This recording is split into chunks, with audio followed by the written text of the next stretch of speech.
Good morning, ladies and gentlemen.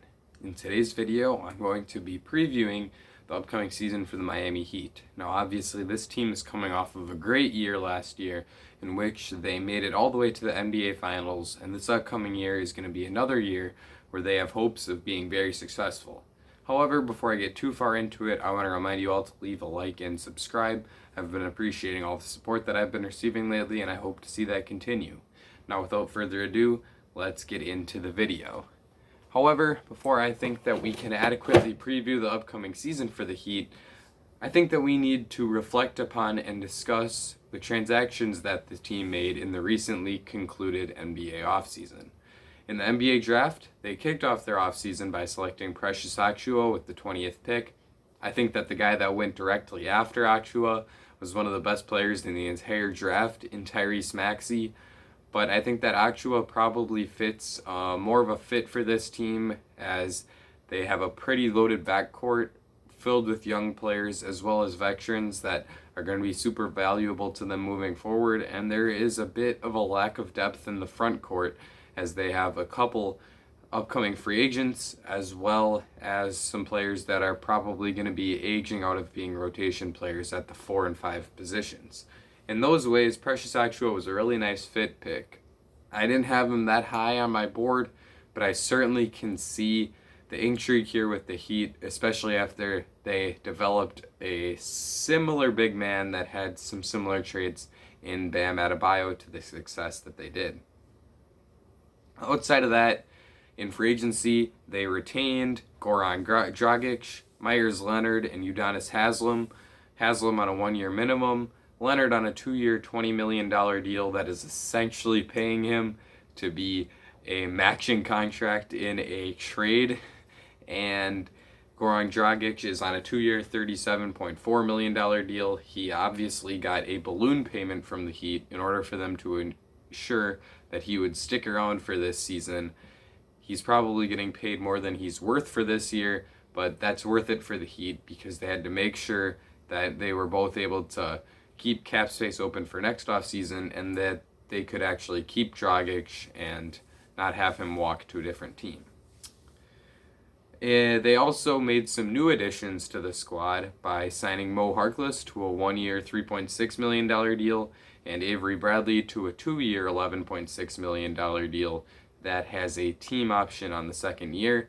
Both of these signings were interesting to me. I think that the value on them was a bit flopped around. I would have given Harkless a bit more money than I would have given Bradley, but the market for the two players was what it was. Harkless didn't demand quite as large of a contract as Bradley did for their services respectively, and both of these guys are going to help this team continue to have a very strong unit on the defensive end of the floor.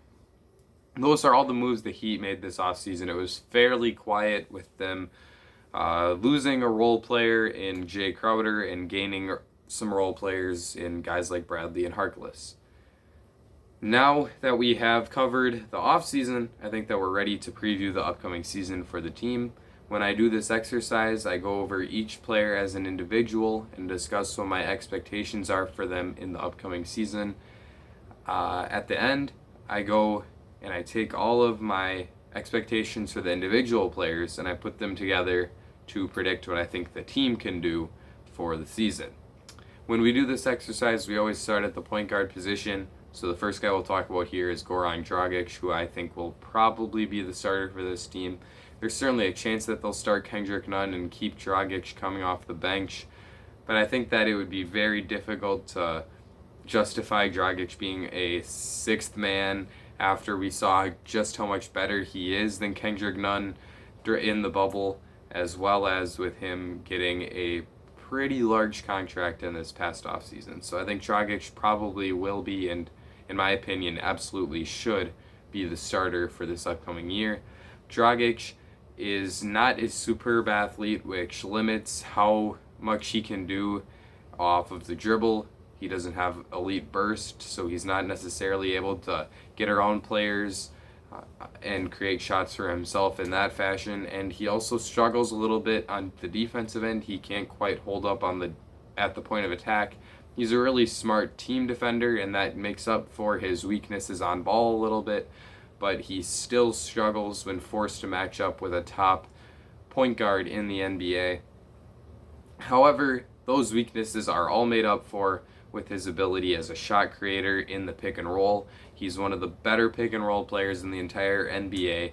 That lethal pairing he has with Bam Adebayo proved to be one of the better plays that a team could run in last season.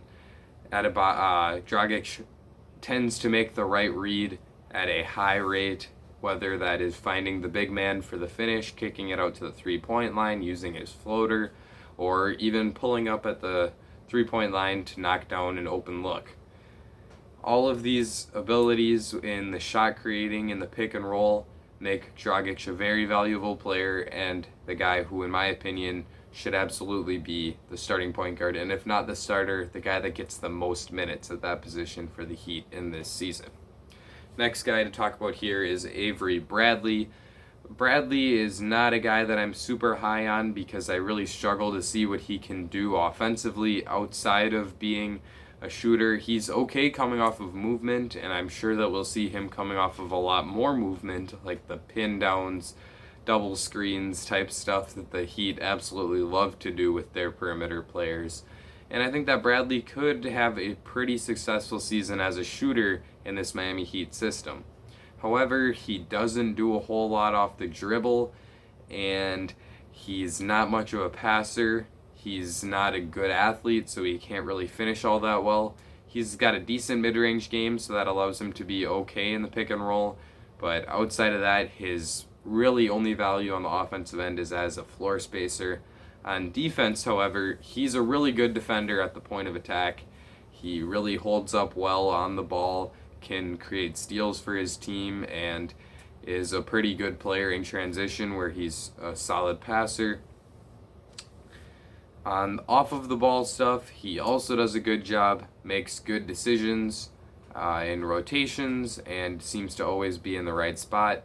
He's a really impactful defensive player who doesn't do much outside of shooting it offensively, but I actually think that that is worth more to the Heat than it would be on another team, considering that the Heat already have quite a few shot creators, and having a guy who can bring a high-level defensive effort at the guard position on the defensive end is really important for a team that has players like Goran Dragach, Kendrick Nunn, Tyler Hero, Duncan Robinson that really struggle to hold up at the point of attack. So I think that this Avery signing was a solid signing for the team.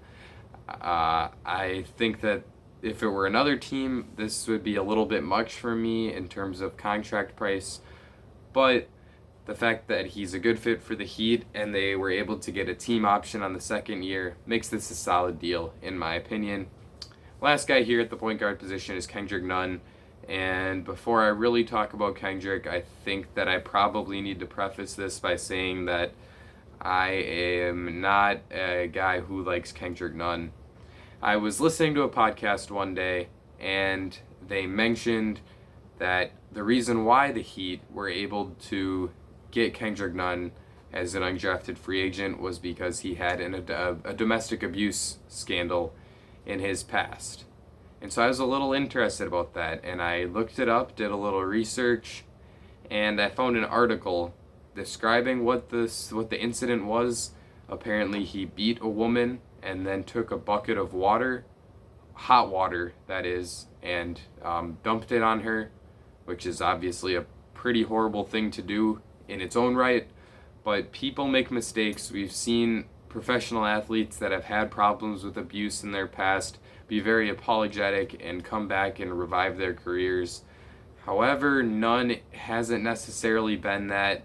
Actually, he has been for the most part, but I saw a quote from him that really just troubled me. He said that in cases like his, the woman is always the person who is believed.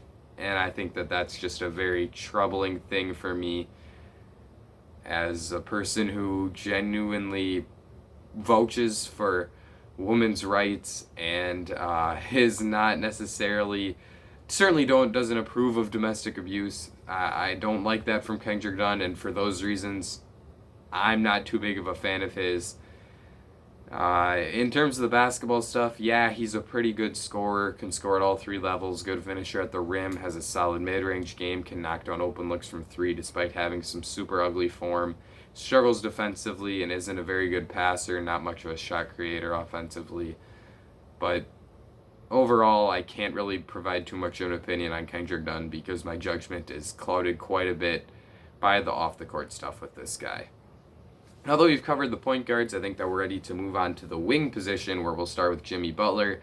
I think that Jimmy Butler is a top 10 player in the NBA for certain. I think on a list I made earlier in the offseason, I had him 8th, which is probably a bit too high, but I'm genuinely a super big believer in the impact that Jimmy Butler has on a basketball game.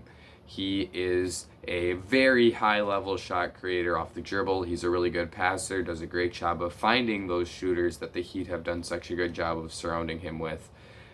He doesn't need a pick and roll to score the ball, is really good in isolation, does a nice job of getting into the paint and finishing at a high level. He also gets to the free throw line at as high of a rate as almost any other player in the league. Jimmy Butler is a terrific offensive player. He really can't shoot it, but because he has the ball in his hands most of the time, that's not too big of an issue. He's also terrific defensively. We've seen him win a Defensive Player of the Year award, I believe, and he's made multiple All-NBA defensive teams. He's super impactful on that end, does a terrific job on the ball. We saw him hound players like Chris Middleton, Jayson Tatum, Jaylen Brown, LeBron James, of course, throughout the course of the NBA playoffs. He's terrific on the defensive end of the floor, and there's certainly no debating that. In combination with his great offense and great defense, that's why I really think Jimmy Butler's a top 10 player. He's also a terrific competitor, a great leader, and someone that is really just capable of leading a team at the highest of levels. I'm a huge Jimmy Butler fan, and I think that he is a huge reason why this Heat team is relevant at all. Next guy here is Tyler Herro.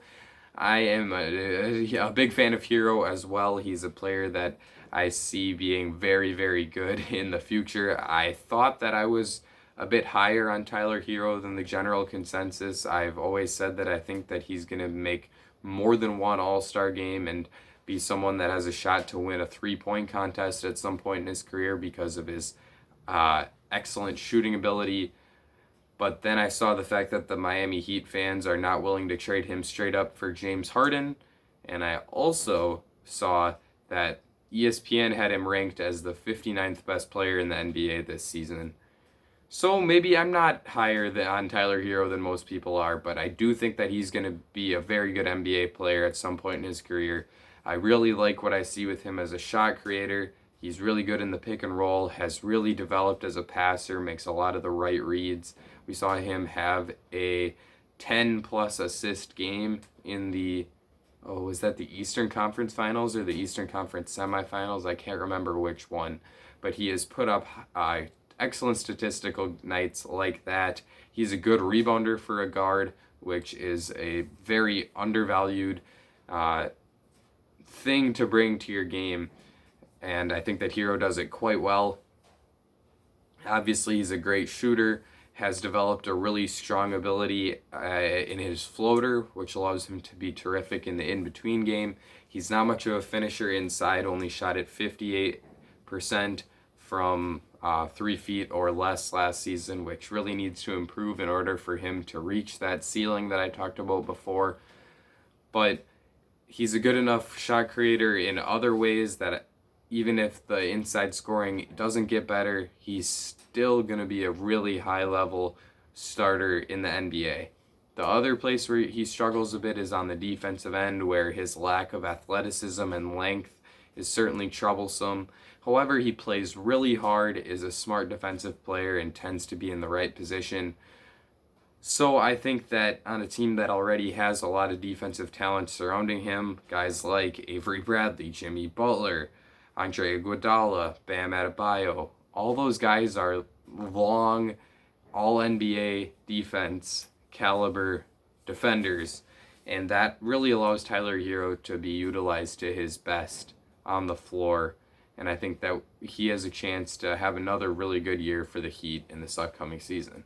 He maybe won't improve his scoring because there's so many other options on this team. I'm not sure if I would pick him to score over like 15 or 16 points per game next season.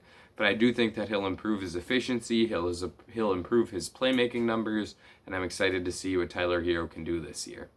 Duncan Robinson is a player that I don't need to touch on too extensively because I feel like at this point he is what he is. He's probably not going to get much better, but he's already a super valuable role player because of his shooting abilities.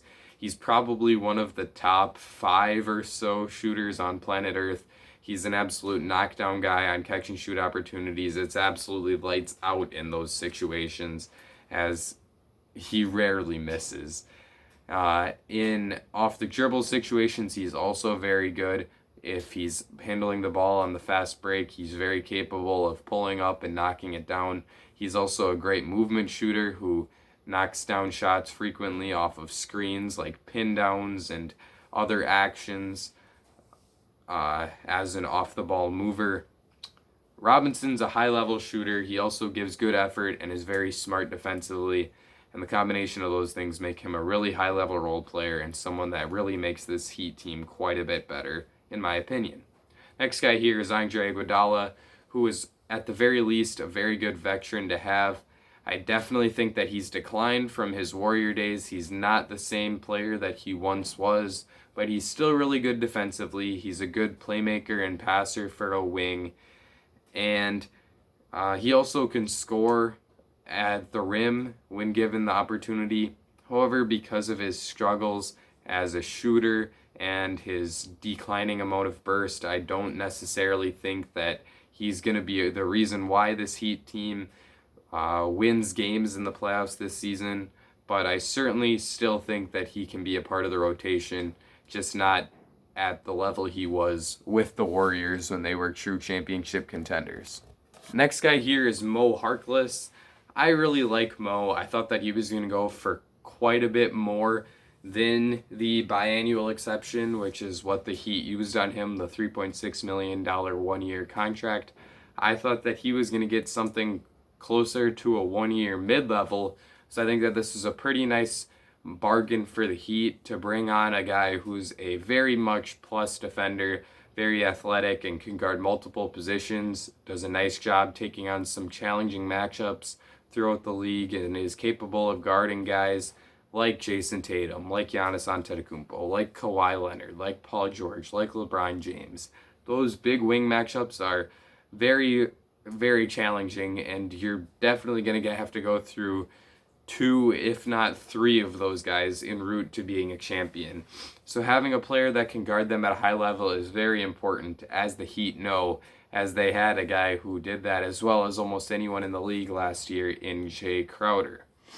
However, where Harkless struggles is on the offensive end. Well, he is a good athlete and he is a pretty good finisher at the rim. He is not necessarily a good enough ball handler to get himself to the rim at a high rate. And he's not much of a passer in those situations either. So what he mainly is on the offensive end of the floor is a catch and shoot guy, but he's also not a super high level shooter. Shot at 34.7% from 3 last year, which is certainly respectable, but it was at a low number of attempts per game, only 2, and he's really got to improve the 3-point shooting, get it closer to, well, I guess 34.7% is fine efficiency, but if he can do that on higher volume and off of movement, then I think that he can really help this Heat team out on both ends of the floor. Next guy here, and the last of the wing player category, is KZ Akpala. Akpala is a player I'm really interested in to see if he can get some minutes with the big club this year. By the big club, obviously, I mean the NBA team instead of just being with the G League team for much of the year. But Akpala is a guy that I like quite a bit, and I could see him blossoming into being a good NBA player due to his athleticism and burst. He's someone that can get to the rim quite well, and he's also a good roller for a wing player, and is a good finisher as well. He's not much of a passer or a shooter, but if he can improve on those skills, I think he's got a chance to be a really good offensive player. On defense, he's already pretty good on the ball and uses that athleticism and length to his advantage. He needs to get better off the ball as he tends to make some mistakes, lose track of his man, not make the correct rotations. But if he can make improvements there, I think that KZ Akpala has a chance to be a really high-level wing player in this league, and I'm certainly intrigued to see if he can earn some minutes with the Heat in this season. Now we'll move on to the big man position, where obviously you have to start with Bam Adebayo. Adebayo established himself as a top 5 tier 1 center in the NBA with his ability as a big man who can essentially grab and go on the defensive glass. What I mean by that is he can just grab defensive rebounds and push it from there, start the fast break for his team, doesn't even need to outlet it, can just handle the ball himself.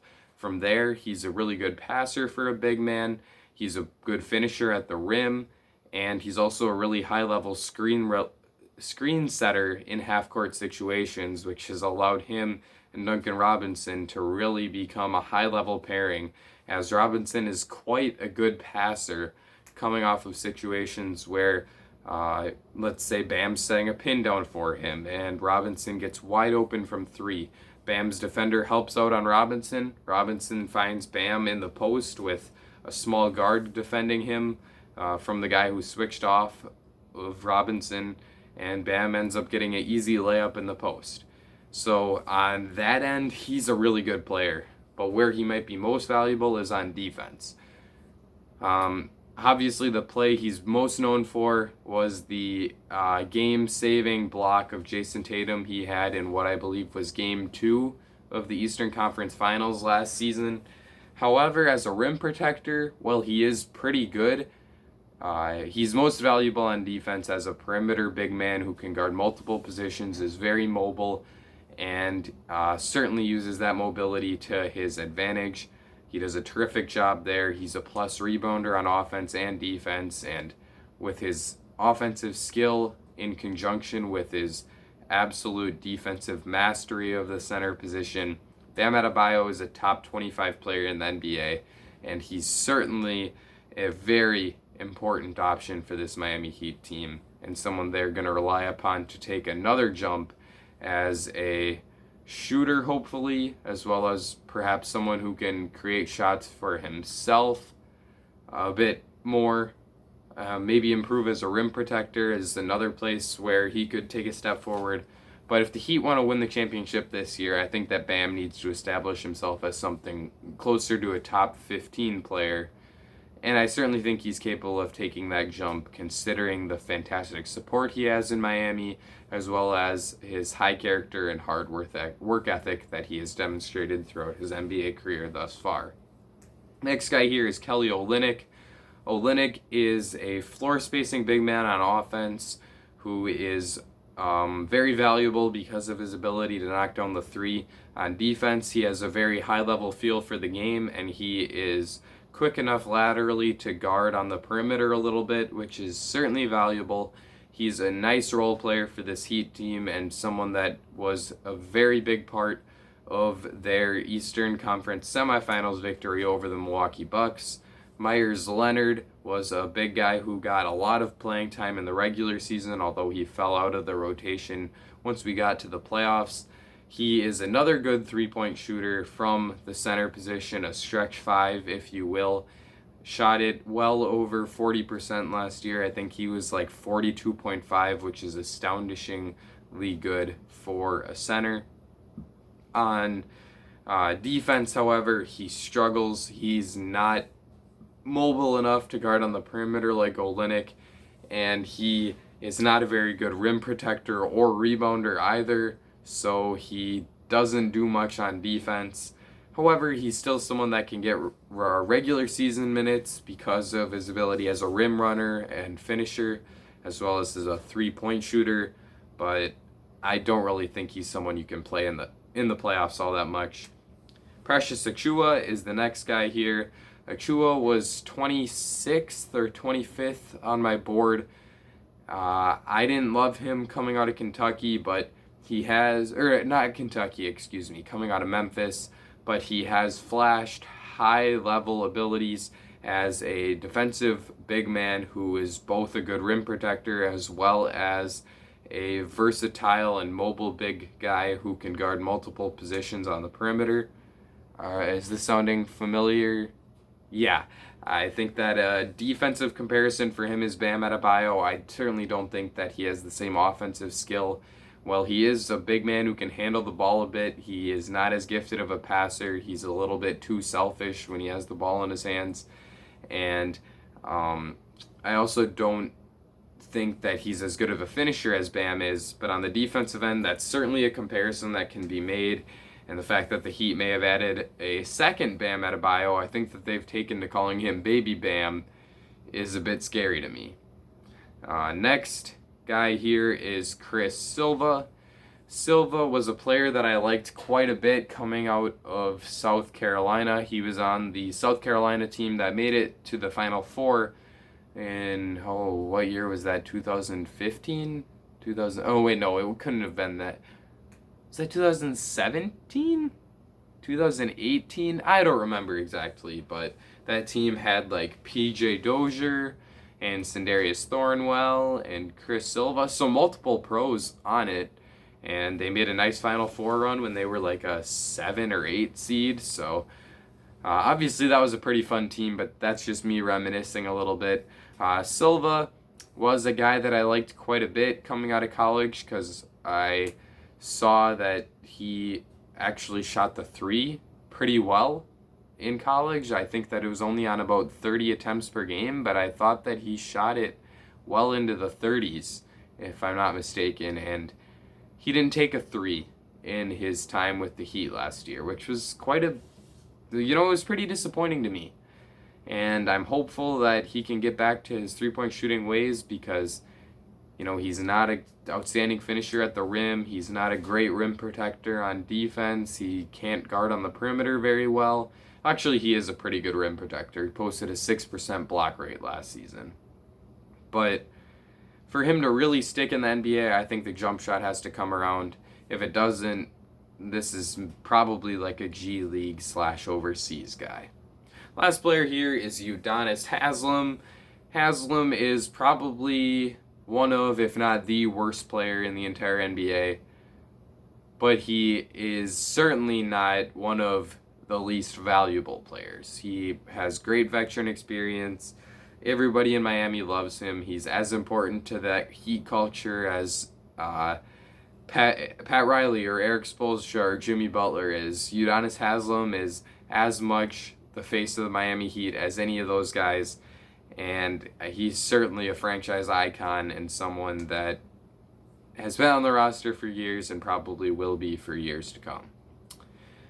When talking about the Heat, I think that they got worse from last year to this year. They essentially gave up Jay Crowder and added Mo Harkless, which I think is a pretty big downgrade because Jay Crowder is a bit of a better shooter than Harkless, and he certainly is has more gravity as a shooter than Harkless does, considering the threat that Jay Crowder is to pull the trigger, considering how confident he is. He's always a threat to do that.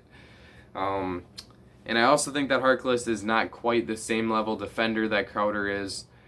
And the Heat relied a lot on Kendrick Nunn last year in the regular season, and like I said, not a huge believer in Kendrick Nunn. I don't know if that will work again this year. Know that there's more tape on him. I think that this Heat team is not going to be much better this year than they were last year. I think they'll probably be pretty similar, unless we see a big jump from Bam Adebayo going from like a top 25 player to a top 15 player, or Tyler Hero establishing himself as a top 50 player. If one of those things happens, I could see the Heat being like a top 2 or 3 seed in the Eastern Conference, but if they don't, I think that this will probably be a team that's somewhere in the 4, 5, 6 range. I don't think that there's any chance that they'll be in the play-in tournament, but I also think that this is a team that's built more to have playoff success than regular season success, and that's why I have them being a bit of a lower seed than you would probably expect once again this year. But in the playoffs, this team is absolutely menacing. I think that I'd probably pick them to win a series against any team besides Milwaukee in the Eastern Conference. I would pick the Bucks to beat them. I'm a Bucks fan though, so I'm a bit biased. Also, haha, Heat fans, we got Giannis. He's not coming to Miami. Take that. You guys are talking so much trash, but he's ours. Okay, sorry about that. Getting back to the Heat, I don't even remember. Maybe I would take Philadelphia to beat this team. I'd have to think about it. Brooklyn, I would also consider, but I think that the Heat are better than the Celtics, better than the Raptors, and I think that if they were matched up against one of those teams, I certainly think they could move on to the second round, and there's probably Eastern Conference Finals potential with this team once again this year. Like I said, not as high on them this year and I don't think that they'll have the same kind of playoff success that they did last year, but I still think that this is a good team and someone that should be on Kawhi Leonard's watch list going into next season. Let me know what you think in the comment section down below. How many games do you think the Heat will win this year? Leave a like and subscribe if you enjoyed this video. I think that's going to be it for me, ladies and gentlemen. I will see you all again very soon.